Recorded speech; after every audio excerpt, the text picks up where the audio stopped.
So I'm 29, living a pretty stable life, working hard in a job that has me out of town half the month. Despite my hectic schedule, I've been living with my parents and helping them out financially, paying $1,800 a month for rent and groceries, which is a hefty chunk of my income. Now, I don't mind helping my folks. That's what family does, right? But the way they've handled recent events has really shown their true colors. Let's start with how things usually go down in our family. My parents have always had this way of favoring my brother. Maybe it's because he's the only son, or he's got kids, but it's been pretty obvious. Over the years, there have been countless instances where I felt sidelined, but I shrugged it off because family. A while back, when I first landed my job and started making decent money, my parents hinted that they needed help with their mortgage. I stepped up without a second thought, agreeing to pay rent. It wasn't a formal thing, more like a verbal agreement where I thought I was doing my part. Little did I know, this set the precedent for them expecting me to financially support them indefinitely. Fast forward to a few years later, my brother, who's always been a bit reckless with his finances, got married and had kids. Despite his own needs, he rarely contributed to our parents' household, even less so after his kids were born. He had a good job, but his money was his, you know? Here's where it gets juicy. My brother loses his job. Tough break, right? Naturally, he turns to my parents for help, and without batting an eye, they decide he should move back into the family home. Only problem? The space he needs for his family is currently my space, the basement suite. I remember coming home one evening, and my parents sat me down for a talk. Here's how that went down. Mom, honey, you know your brother's situation. He's got the kids, and things are tight since he lost his job. Dad, we think it's best if he moves back here for a while, just until he's back on his feet. Me, okay, that makes sense. Family helps family, but where's he going to stay? Mom, well, we were thinking the basement suite would be perfect for them. It's got the space, and it's separate from the main house so they can have some privacy. Me, and where am I supposed to go? Dad, we've set up the hobby room for you. It's cozy. Me, you mean the tiny room filled with Mom's sewing and craft stuff? Mom, it's only temporary. Besides, it's our house, and we need to make decisions that benefit the family as a whole. I was stunned. They were asking me to squeeze into a glorified closet so my brother could have my entire suite. It felt so unfair. I didn't argue much after that. I knew it wouldn't change their minds. Instead, I packed up my essentials, clothes and laptop, and figured out a new plan. I booked an all-inclusive resort for my week off, cheaper than paying rent and groceries at home. When I told my parents, they seemed fine at first. Then came the demands for rent and groceries money, as if I hadn't moved out.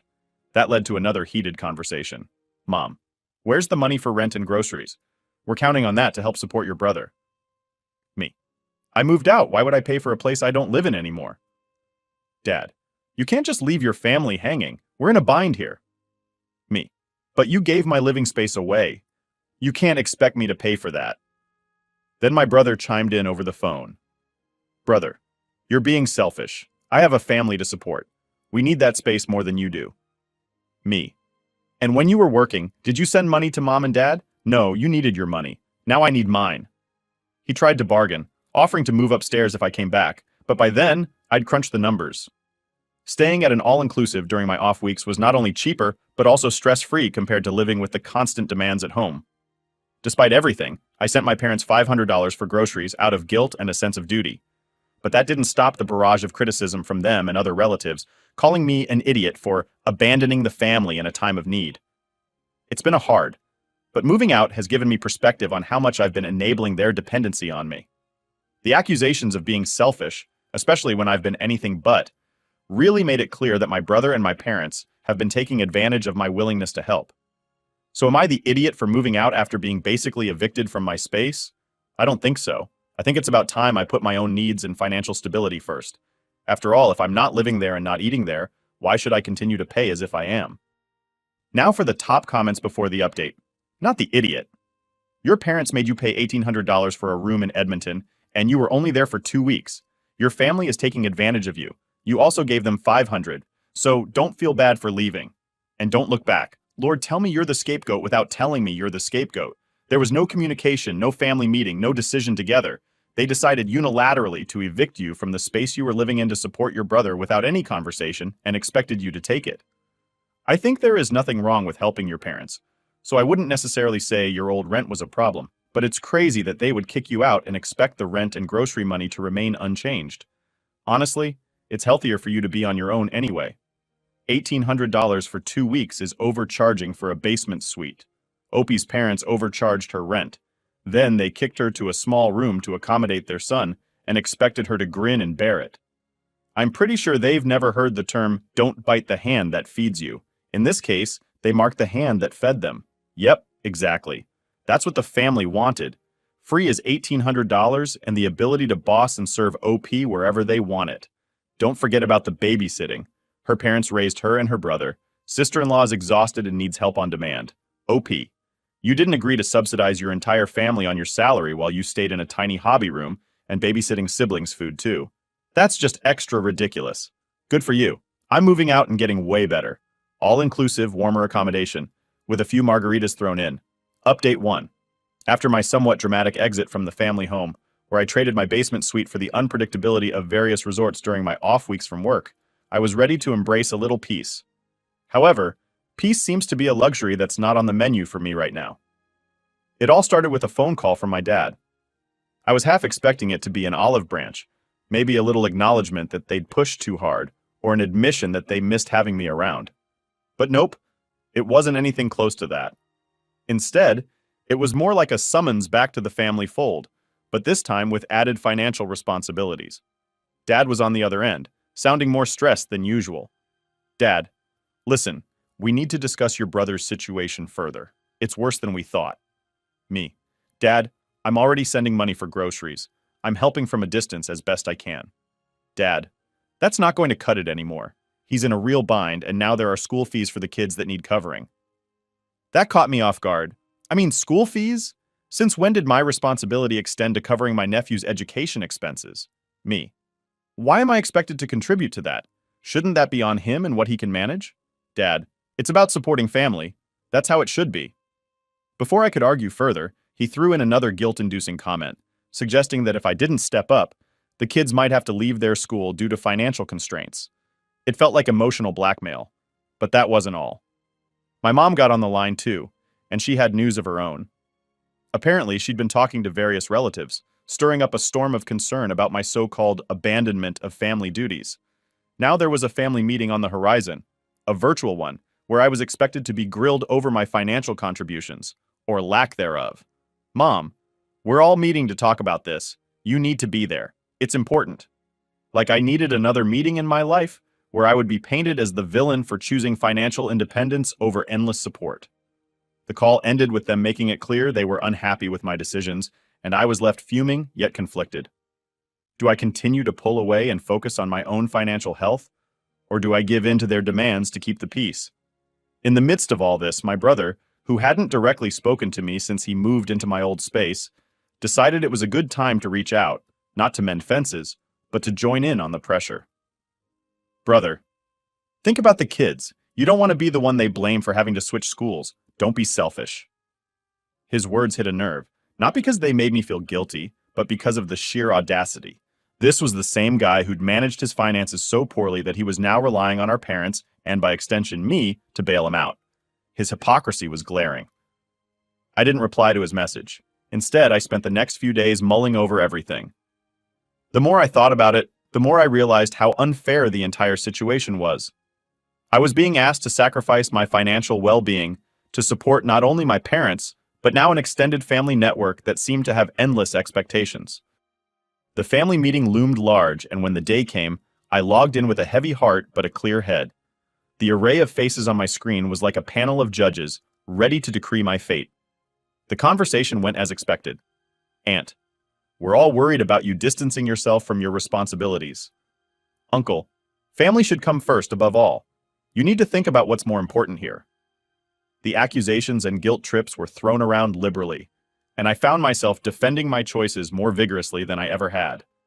I laid out my financial plans, the need to secure my future, and the unfairness of being the sole financial buffer for everyone else's shortcomings. It was draining, emotionally and mentally, to have to justify my life choices to a group of people who seemed only interested in what I could give, not in my well-being. By the end of the meeting, I was exhausted, but something in me had shifted. The clarity that came from speaking my truth was liberating. I realized that while family is important, the toxicity of this dynamic was not something I had to accept passively. I decided then and there to set boundaries. I communicated clearly that while I would always love them, I could no longer be their financial crutch. I would help when I could, but not at the expense of my own financial security. The backlash was immediate. More calls, more messages, more guilt. But I held firm. It wasn't easy, but it was necessary. So here I am, sharing this with you all, not just as a vent, but as a reminder.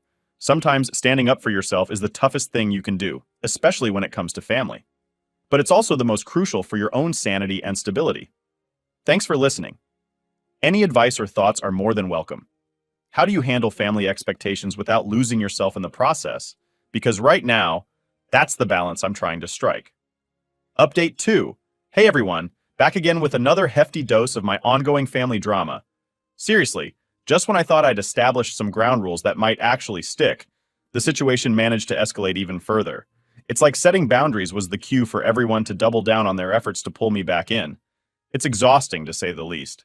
So, after that super intense family meeting where I stood my ground about not being an ATM for everyone's financial crises, I really hoped things might cool off a bit. But boy was I wrong. If anything, it seems my attempts to establish some limits only stirred the pot even more. A few days after the meeting, I got an email. Not from my parents or my brother, but from an aunt who's always fancied herself as the family's moral compass. The email was a doozy, longer than your average rant, packed with accusations and guilt-tripping. Email from Aunt. We need to address a serious issue concerning your recent decisions. It has become apparent that you are withdrawing from your family responsibilities. This behavior is not only disappointing, but deeply troubling to all of us who care about the family's well-being.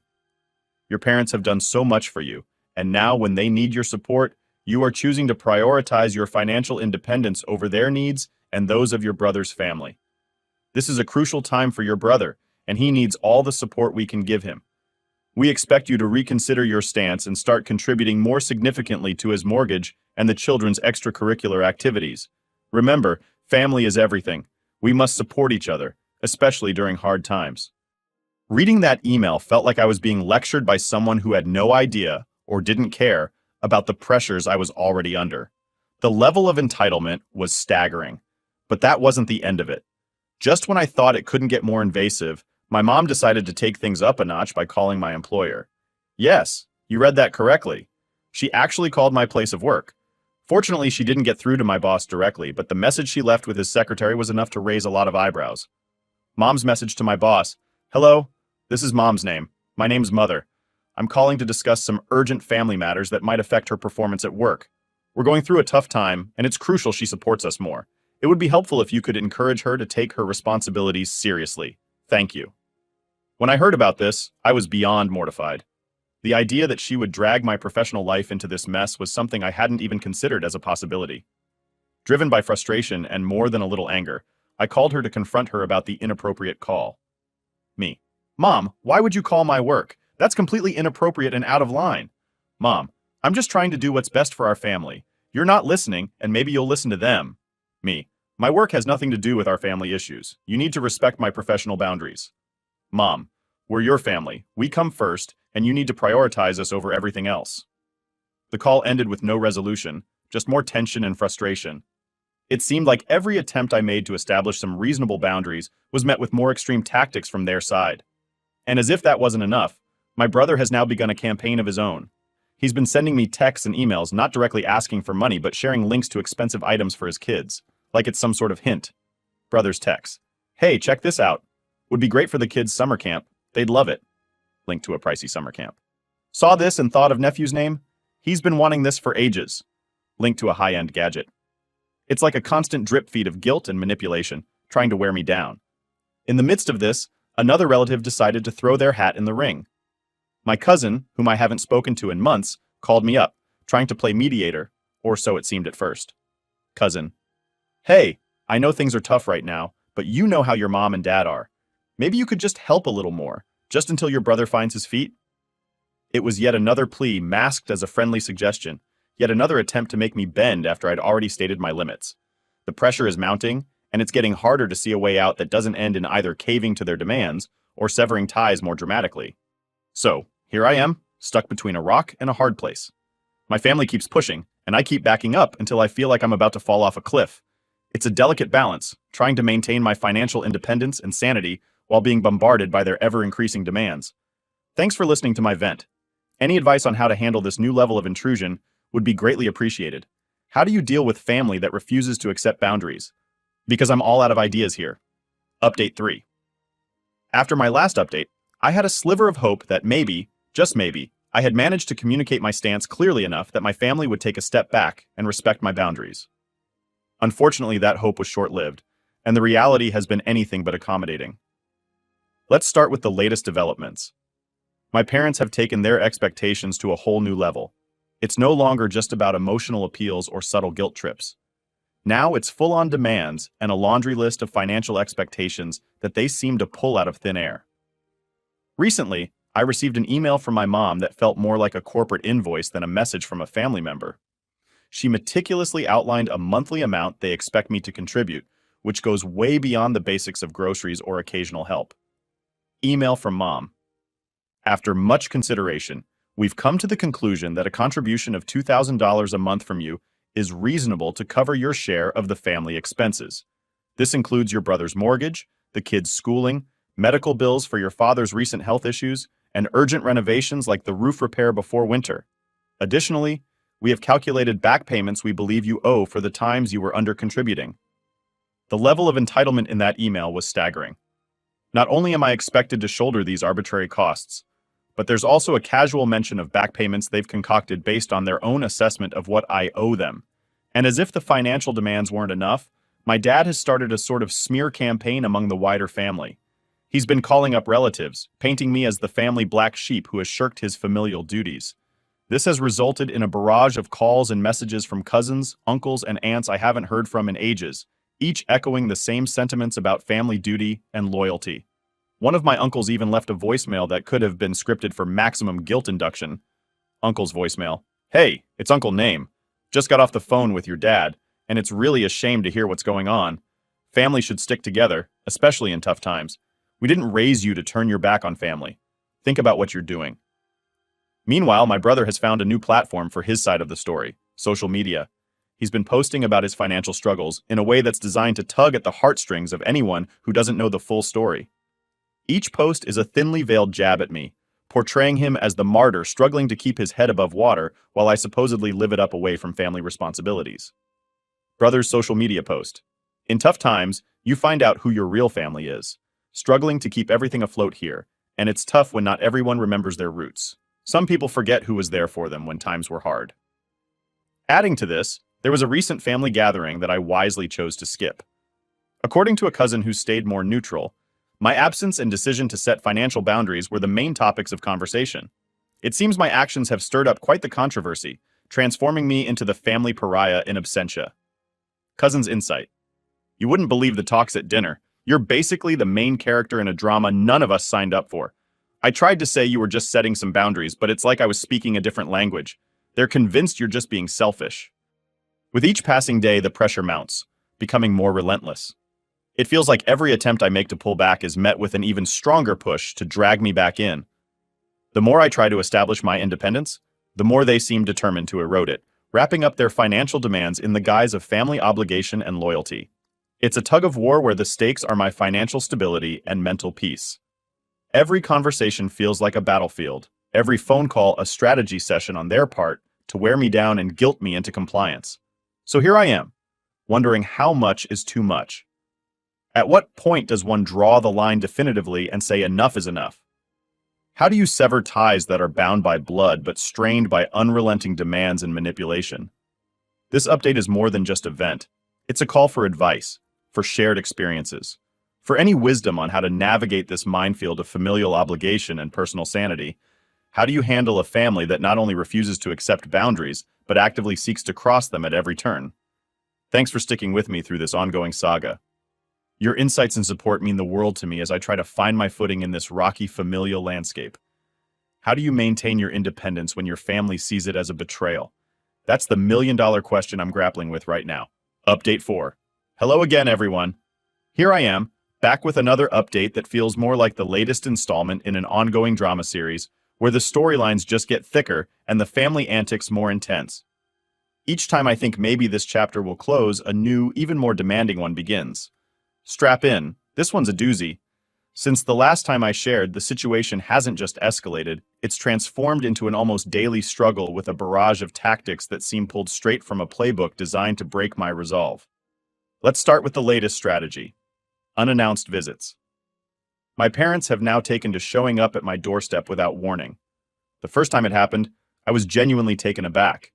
There I was, thinking maybe they'd come to their senses and we could have a calm discussion, perhaps mend some fences. But no, they had other plans. They came armed, not just with physical folders of bills and documents, but with a prepared list of demands and accusations, all designed to guilt me into opening my wallet and abandoning my hard-earned boundaries. Dad's words: "Look at all these expenses, your brother's struggling, us struggling, and here you are, living like none of that matters. We raised you better than this. It's time for you to stop thinking only about yourself and start contributing like you owe it to this family." The audacity of that confrontation left me more than just a little shaken. It was a wake-up call to how far they were willing to go. I managed to stay calm, but firmly told them they needed to leave if all they wanted to talk about was money. But that wasn't the end of it. My parents, not ones to give up easily, began a new campaign, this time involving my friends and acquaintances. They started reaching out under the pretense of being concerned about me, subtly implying to anyone they could reach that my recent distancing from family duties was due to some kind of personal crisis or breakdown. One of my close friends shared their encounter with me. Friend's account: "Hey, just so you know, I got a call from your mom. She was talking about how you've been avoiding family responsibilities and hinted that maybe you were struggling with something deeper.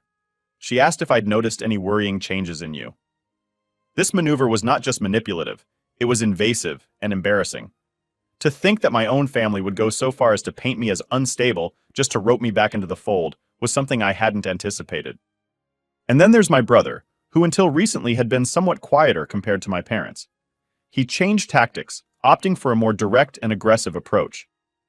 He began sending me messages that were harsher and more guilt-inducing than before, blaming me outright for the hardships he was facing. Brother's latest message: "Everyone's struggling and you're out there living it up. How do you think that makes us feel? The kids keep asking about you. They don't understand why their aunt has just cut them off. You're ruining everything with your selfishness." Each message from him was like a strike, designed to hit emotional nerves and guilt me into submission. It's clear now that they're all in on this together, each playing their part in a coordinated effort to wear me down. So, here I am, caught in an almost daily battle to maintain some semblance of independence and sanity. The pressure is relentless. Every unreturned call feels like a victory, and every answered one a setback. My personal life, my professional life, it's all starting to feel like it's under siege. Amidst this chaos, I've had to start setting even firmer boundaries, not just with my family, but within my own life to protect my mental health. I've begun screening calls more rigorously, limiting my availability, and in some cases, having very frank conversations with friends and colleagues to preempt any misinformation coming from my family.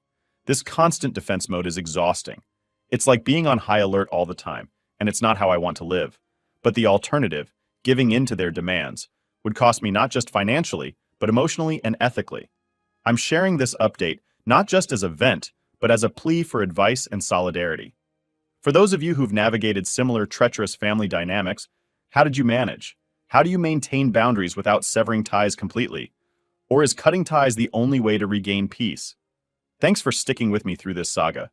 Your insights, advice, and shared experiences are invaluable as I navigate this incredibly tricky path. How do you keep standing your ground when every day feels like a new battle? Because right now, that's the challenge I'm facing. Last update. Hello everyone, it's me again. This might be my last update for quite some time, if not the final one.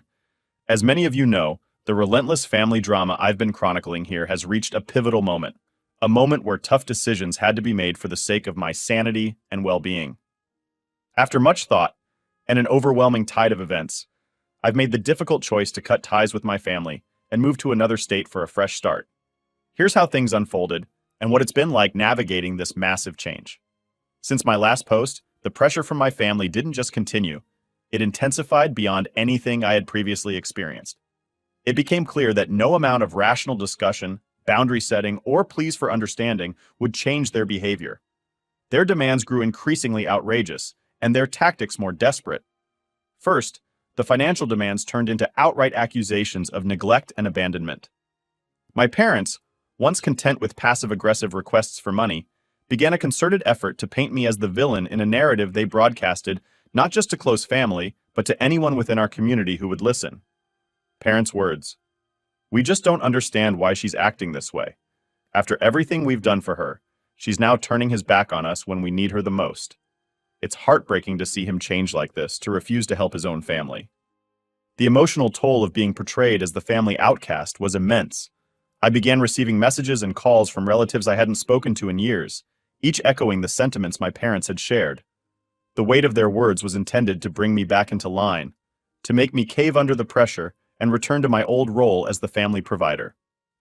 And then there was my brother, who took to social media and family gatherings to share tales of how I had abandoned them, how I had let down my nieces and nephews who couldn't understand why their aunt would suddenly disappear from their lives. Brother's narrative. Can you believe it? He just left us all struggling here while he lives it up out of state. The kids keep asking for him, and I don't know what to tell them anymore. His words, whether shared in person or posted online, added another layer of complexity, making it not just a private family issue, but a public spectacle. Amidst this storm, my parents began showing up at my workplace, pleading with my colleagues and causing scenes that not only embarrassed me, but also jeopardized my professional reputation. Each visit was more dramatic than the last, filled with tears and tales of woe intended to paint me as the heartless daughter who'd gone astray. Please, you have to understand, we wouldn't do this if it weren't absolutely necessary. We just want our daughter back, the way he used to be, helping his family. Facing this level of public and private pressure, I realized that the boundaries I was trying to set were not just being ignored. They were being actively challenged in every way possible. It became painfully clear that the only way to preserve my mental health and regain control over my life was to make a radical change. So I decided to move. I packed up my life, accepted a job offer in another state, and left behind the world I knew. This decision wasn't made lightly. It came with a heavy heart and a lot of soul-searching. I knew that moving away and cutting ties would alter my relationship with my family forever. The move itself was both liberating and incredibly challenging. Starting over in a new place meant not just setting up a new home, but also building a new support network from scratch. It meant learning to live without the constant family drama, but also dealing with the guilt and emotional fallout that came with such a definitive separation. Since relocating, my days have been a mix of relief and reflection. There's a peace that comes with no longer being on high alert for the next family crisis, but there's also a sadness in knowing that my ties to my family are severed, perhaps irreparably. Every day brings new challenges and opportunities. I'm exploring my new city, meeting new people, and discovering parts of myself that were buried under years of familial obligations and guilt. I'm learning that while I can cherish the good memories of my family, I can also acknowledge and move away from the toxic patterns that dominated our interactions. This decision to move and cut ties hasn't solved all my problems, but it has given me a space to breathe, to plan for a future that I dictate based on my needs and aspirations, not my family's demands. It's a chance to redefine what family means to me and how I engage with those I love. I wanted to share this final update as a thank you to everyone who's followed along, offered advice, and shared their own stories. Your support has been a beacon during some of my darkest days. For anyone else going through similar struggles, know that sometimes the hardest choices are the ones that lead to the greatest growth. Take care of yourselves, and remember, it's okay to choose your own well-being over familial obligations that seek to diminish you. Here's to new beginnings, to healing, and to finding peace wherever you may be. Thank you, and perhaps someday I'll return with new stories and insights from this journey of self-discovery.